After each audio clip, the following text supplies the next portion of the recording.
What's going on, guys? Welcome to another video, and today we're going to be rebuilding the carburetor on this Ford 2M. So as you can see, this is going to be pretty gummed up when the rest of the engine looks like this. So we kind of expected that we were going to have to do a carburetor rebuild anyways, so today's the day. So I ordered this rebuild kit off of Amazon. I think it's from a company called iJoy. There is the item number if you guys are interested. I'll also put a link for it down in the description. But it's one of the basic rebuild kits, because I think with some cleaning this thing is going to work just fine. So let's go ahead and remove the carburetor from the tractor. Okay, so as you can see, there's a linkage back in the back. That is for the choke. And then there's two bolts up there on the manifold you'll have to take off. You'll have to remove the fuel line. There's a linkage that sits back in the back that runs up to the throttle lever, and that'll have to be removed. And then the carburetor should just pop right off of there. Alright, so I've got the carburetor out of there, and honestly it doesn't look as bad as I was expecting. I've seen worse from this truck right here. But it looks like there's only 4 screws that hold the top plate on here, and then we can split this thing in half. So we're just going to undo these 4 screws, 1, 2, 3, and 4 back here. Okay, so as you can see, we got this split in half. The float here is a little dirty. It's got some grime and stuff on it, but nothing is like crazy seized up. This venturi right here is actually very gummed up and disgusting. So yeah, we're going to continue the breakdown process here. Also, to separate this, I went ahead and pulled these 2 adjustment screws out of the top, and then you just got to give it some real pressure to kind of separate the top half from the bottom half. So we're going to keep separating this stuff and then give it a good cleaning.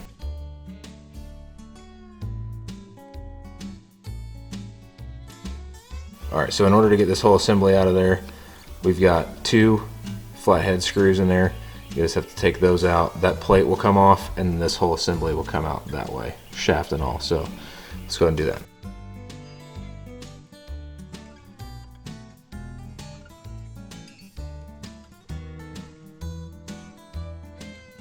So this is the super nasty part. I finally got the venturi out of there. That needs a very good cleaning, so we're going to do that. And then we also need to clean like crazy down in there, get all that gunk out. So we're just going to keep working on it. Okay, so this is like the choke flap. It was extremely gummed up. I mean, it's disgusting in there. So this has been a pain in the butt to pull out of there, but I think I finally got it to where it's going to come out.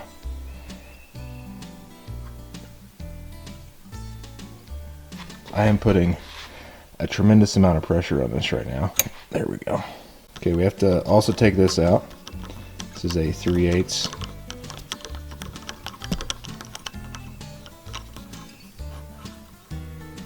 Okay, so let's get this thing cleaned up. This is gross.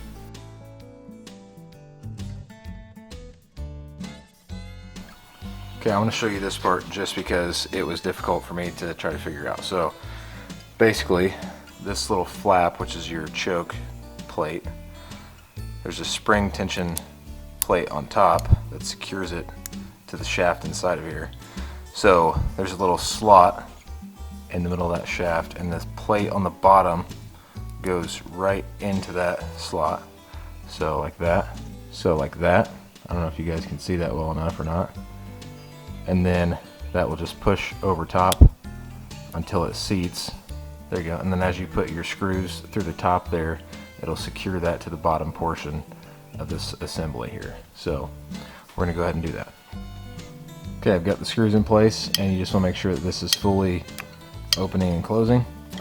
And it is. By the way, off camera, I went through and blew compressed air through every single hole in this carburetor. If you don't do that, something can get in there and clog a passage, and you definitely don't want that. So make sure you take the time to thoroughly clean it, then blow compressed air through both halves of the carburetor, every single hole that you can possibly find.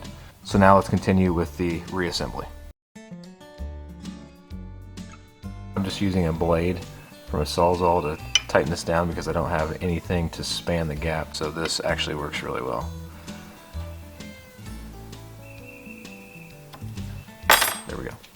Okay, so the needle has a little groove in it that just kind of rides right in the spring. That gets put on the edge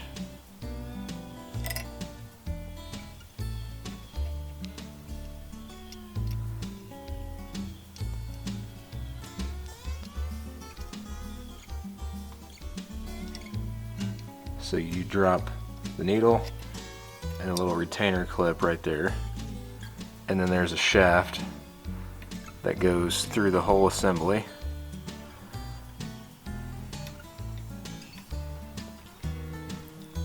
So this little pin will retain this whole assembly in here, so to make sure it's lined up, and then center it up, that way it doesn't like come out of one side or the other. Okay, so now to give you a close-up, as this float comes up, it pulls this little clip up with it, and then that'll pull the needle up out of the seat. Okay, as you can see, I'm an idiot and I forgot my gasket, so let's go ahead and pull this assembly back out.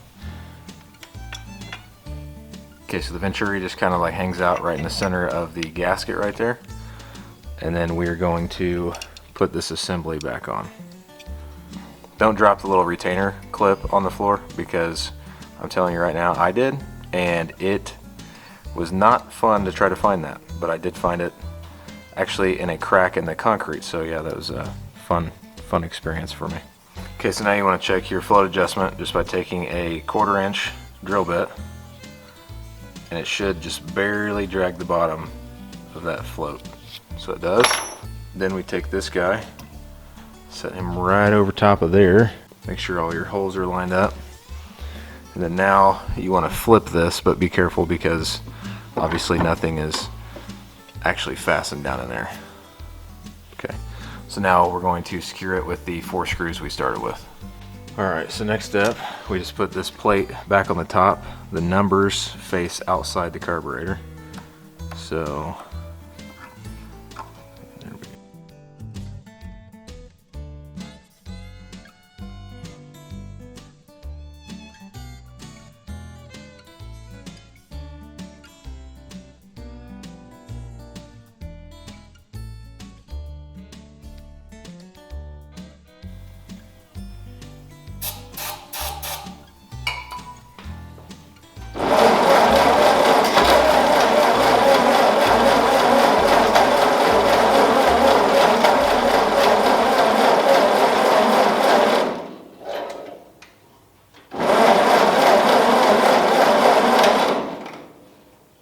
Okay guys, so we're having a little bit of trouble starting this thing, so I went ahead and started diagnosing some stuff.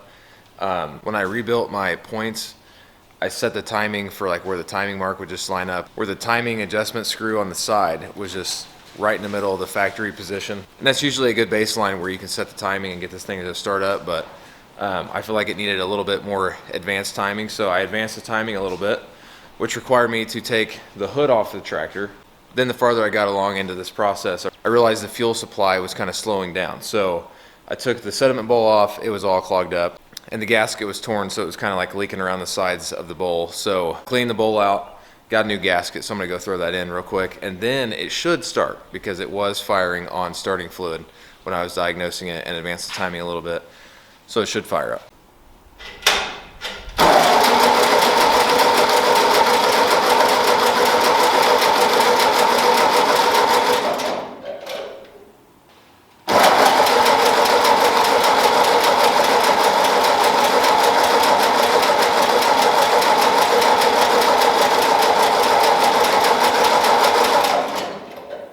Okay, so it's been a couple of days trying to troubleshoot this thing, and it's still not starting. Pulled a plug out, and I realized that there is absolutely no spark to the plugs. And then I was trying to think of like, okay, I just had spark to the plugs, so what happened? And then I remembered that one day when I came out here, the ignition was turned on, which had been sitting there for 2 days. So possibly have done some damage to the ignition system. So now I have to tear the entire tractor apart and see if we can diagnose this thing, see what's burnt up. Something's definitely damaged, obviously. So yeah, let's start with the tear down and see if we can diagnose this thing.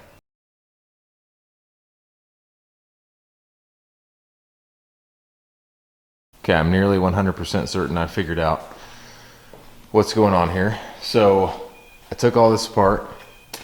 I popped some plugs out. They weren't getting any spark at all. Not even, I mean, I even closed the gap a lot just to see if it was even getting a really weak spark, and there was absolutely zero spark. So after testing, just to see if there was any spark at all, there was not. So I popped the coil off. We were getting power to the coil, but then I popped the coil off. Okay, so I've got the coil right here, and I took the top cover off, and I bet that that's probably what my issue is. And it smells nasty, burn up. So I definitely fried this thing. And this has been converted to a 12 volt system. So I'm wondering if this maybe was not still a 6 volt. I don't see any model number or anything on it where I could reference it. The smell is absolutely horrendous, so I'm gonna throw this in the trash now. Okay, so unfortunately for right now, I'm not gonna be able to start this thing up. That will be the end of this video, because I thought for sure the thing would be starting, which it did on starting fluid, and then I left the ignition on, so it's totally my fault. I screwed up. Left the ignition on and burnt everything up. So now I have to go back. I've got another set of points. I'll probably just throw them on there just for the heck of it, and throw the coil on once it gets in the mail. But I'm definitely gonna be ordering a 12 volt just in case that was the issue. Other than that, I promise you guys, next video, this tractor is gonna be running.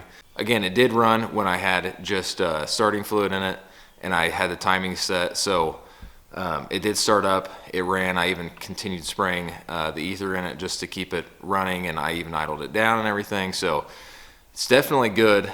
It was just a complete screw up, and I realized that, so totally my fault. So anyways, if you liked the video, make sure you give it a thumbs up. Make sure you subscribe to the YouTube channel so you can see this thing finally one day run. And other than that, I'll see you guys in the next one.